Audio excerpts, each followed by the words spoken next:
माला जपे न हरि जपे, जिह्वा कहे न राम। हरि मेरा सुमिरन करे, मैं पाया विश्राम। संत मलूक दास जी बड़ी प्यारी बात कहते हैं।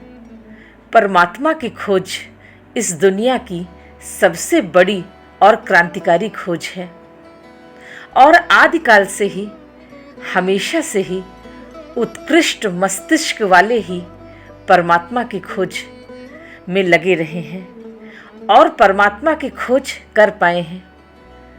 बहुत ही ऊंची से ऊंची सोच रखने वाले ही परमात्मा की खोज पर निकल पाए हैं और परमात्मा को खोज भी पाए हैं। ऐसे लोग बहुत ही कम हुए हैं इस संसार में। जिनकी परमात्मा से लगन लगी हो और वे परमात्मा को पाने के लिए बिल्कुल पागल हो गए हों, इस दुनिया में कोई बुद्धिमान से बुद्धिमान व्यक्ति भी ऐसी खोज से कभी भी नहीं गुजरता है, क्योंकि वो संसार का हिस्सा है। उसे कारोबार करना है, अपना बिजनेस देखना है, अपनी संपत्ति बनानी है, समाज में एक रुतबा कायम करना है, दुनिया का नेतृत्व करना है, करोड़पति बनना है, बड़ा उद्योगपति बनना है, बड़े बड़े बिजनेस को भी चलाना है और एमपी एमएलए की कुर्सी को भी पाना है और हजारों करोड़ों पैसे भी कमाना है। सत्ता, पावर, पोजीशन के पीछे सभी लोग बिल्कुल पागल होकर दौड़ रहे हैं, जबकि उन्हें भी खाली हाथ ही जाना है। पर उनको अपनी पूरी ताकत लगाकर एक तूफान लाना है समाज में, और समाज की सत्ता को बनाए रखने के लिए वो सब कुछ कर सकता है। लेकिन एक साधक का जीवन ऐसा बिल्कुल नहीं होता है।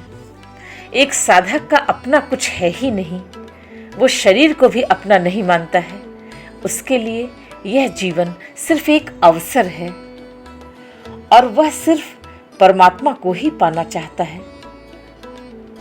वो संसार के मछली बाजार का हिस्सा बिल्कुल नहीं होना चाहता है।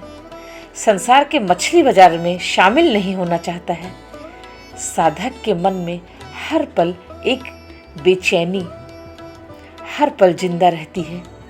उस साधक में एक तड़प हर पल रहती है। एक गहरी प्यास को लेकर ही एक खोजी साधक जी रहा होता है, और उसकी यह प्यास परमात्मा के गोद में ही बुझेगी। ये भी उसको अच्छी तरह से पता रहता है कि हमारी ये जो तड़पती और भटकती खोज है, वो कहीं न कहीं परमात्मा से मिलकर ही पूरी होगी। एक साधक ये अच्छी तरह से जानता है। जब उसको परमात्मा का द्वार मिल जाएगा, तब वो हर तरफ से अपने को सुरक्षित महसूस करेगा। दुनिया में उसके लिए कोई भी विकल्प नहीं होता है, कोई ऑप्शन ही नहीं होता है परमात्मा की गोद के अलावा। व्यापारियों के बीच कैसे जिएगा वो, जहाँ लोग विक्षिप्तता में हैं, आवेश में हैं, संसार के पीछे पागल होकर दौड़ रहे हैं, अहंकार में जी रहे हैं और भयंकर संसारी हैं। वहाँ एक साधक को जीना बहुत कठिन हो जाता है, बड़ा मुश्किल हो जाता है एक साधक के लिए। समाज में आत्मा जैसी चीज के लिए कुछ है ही नहीं, कोई महत्व ही नहीं है आत्मा का। एक खोजी साधक की तड़प उसे पागल कर देती है, क्योंकि साधक खोजता ही परमात्मा को है, क्योंकि उसे परमात्मा को पाना है, जिसे न ही कभी देखा है और न ही कभी जाना है। बस एक प्यास है उसके भीतर, उसके सीने में, और उसके पास परमात्मा होने का कोई दूसरा प्रमाण भी नहीं है और परमात्मा को देखा भी नहीं है। बस एक खोज है, एक तड़प है उस साधक के हृदय में। ये खोज, ये प्यास उसके पूरे हृदय में, पूरे दिल में घर कर गई है। ये तो सत्य है कि परमात्मा के लिए पागल और दीवाने ऐसे ही होते हैं, रोते हैं परमात्मा के लिए, तड़पते हैं परमात्मा के लिए, भटकते हैं परमात्मा के लिए, जंगल जंगल की खाक छानते हैं परमात्मा के लिए। एक दीवानगी बरस जाती है उनके ऊपर, एक दीवानगी बर्पा हो जाती है। जैसे कोई बच्चा रोता है अपनी माँ के लिए और माँ कह के चिल्लाता है, पुकारता है अपनी माँ को।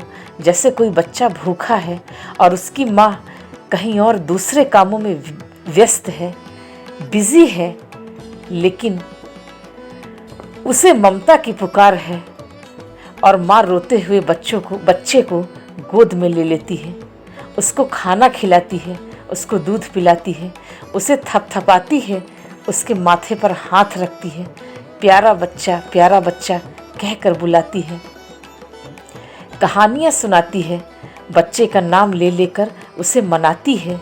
और फिर बच्चा अब सुरक्षित महसूस करने लगता है, बच्चा पूरी तरह से सुरक्षित हो जाता है। जो पहले माँ के लिए एक पुकार थी, वही पुकार अब माँ कर रही है अपने बच्चे के लिए। कभी माँ पुकारती थी अपने बच्चे को, आज बच्चा पुकार रहा है अपनी माँ को। आज माँ सुमिरन कर रही है, पहले बच्चा पुकारता है और जब बच्चा माँ की गोद में आ जाता है, माँ की गोद में होता है, तो माँ सुमिरन कर रही होती है अपने बच्चे का। और धीरे धीरे उस बच्चे की तकलीफ खत्म हो जाती है, उसका दुख मिट जाता है और वो बच्चा अपने माँ बाप की गोद में शांति से सो जाता है। एक सुकून मिल जाता है उस बच्चे को, एक निश्चिंतता महसूस होने लगती है उस बच्चे को अपने जीवन में। इसलिए जब परम का सहारा उपलब्ध होता है, तभी जाकर एक बच्चा निश्चिंत होता है। संत मलूक दास जी कहते हैं कि हरि मेरो सुमिरन करे मैं पाया विश्राम। अब हरि मेरा सुमिरन करता है, मैं विश्राम कर रहा हूँ। प्रभु तो करुणा के सागर हैं, उनसे ज़्यादा करुणा किसके पास हो सकती है? हो ही नहीं सकती किसी के पास। और जब प्रभु की गोद में एक तड़पता हुआ साधक चला आता है, तो प्रभु भी भक्त का सुमिरन करने लगते हैं, उसे प्यार करने लगते हैं और उस साधक की नाव उस पार लग जाती है, क्योंकि प्रभु ही असली माँ बाप हैं। और जब परमात्मा का हाथ सर पे होता है, तो भक्त के जीवन को विश्राम मिल जाता है, एक छांव मिल जाती है, जीवन की एक थकान मिटती है, कई जन्मों की खोज पूरी होती है और एक साधक, एक खोजी, एक जिज्ञासु निश्चिंत होकर अपनी माँ की गोद में सो जाता है। ऐसे ही एक भक्त का भगवान से रिश्ता हो जाता है। एक ऐसी छांव मिल जाती है उस बच्चे को जिसको शब्दों में समझाया नहीं जा सकता है, जिसकी कोई परिभाषा नहीं है। एक साधक के लिए उसके जीवन में परमात्मा परम भराव है, प्रेम परम भराव है। और परमात्मा मिला तो समझो सब कुछ मिला, सब कुछ मिल गया इस जीवन में। एक साधक को अब कुछ नहीं चाहिए होता है, परमात्मा परम भराव है। आज के लिए बस इतना ही।